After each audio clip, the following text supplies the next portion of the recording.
பாருங்கள் மக்களே, இங்கே பார்த்தீங்களா எவ்வளோ குப்பைங்க பார்த்தீங்களா? அநியாயமாக இல்லை இது?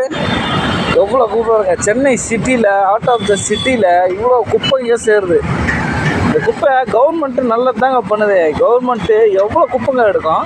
எனக்கு தெரிஞ்சு கிட்டத்தட்ட எத்தனை வாட்டி எடுக்கு, 3 4 5 வாட்டி எடுக்கிறாங்க. இந்த மாதிரி குப்பையெல்லாம் கூவாரில் எடுத்து சேர்க்குறாங்க. எப்படிங்க தண்ணி போவோம்? பாருங்கள் எவ்வளோ அடுக்கு பாருங்கள். மக்களே, கவர்மெண்ட் எல்லாமே நல்லது தான் பண்ணுது. பட் மக்கள் நம்ம திருந்தணும். மக்கள் திருந்தலைன்னா வேலைக்கே ஆகாது. குப்பைங்களெல்லாம் கரெக்டாக குப்பையில் சேர்க்கணும். இந்த மாதிரி குப்பையை நீங்கள் போட்டு இடத்தையே அடைச்சி வச்சுக்கிறீங்க. திருடராய் பார்த்து திருந்தாவிட்டால் திருட்டை ஒழிக்க முடியாத மாதிரி குப்பையை நீங்கள் வந்து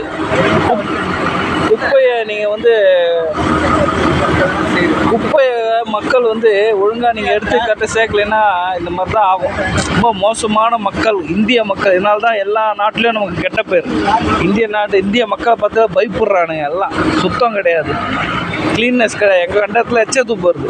ரொம்ப மோசமான ஒரு ஏரியா கொடுங்கியூரில் பாருங்கள். எம்ஆர் நகரில் இந்த மாதிரி ஒரு குப்பை குடோனே பூவாக்கெல்லாம் சேர்த்து வச்சுருக்காங்க. ஓகே பாய், நன்றி.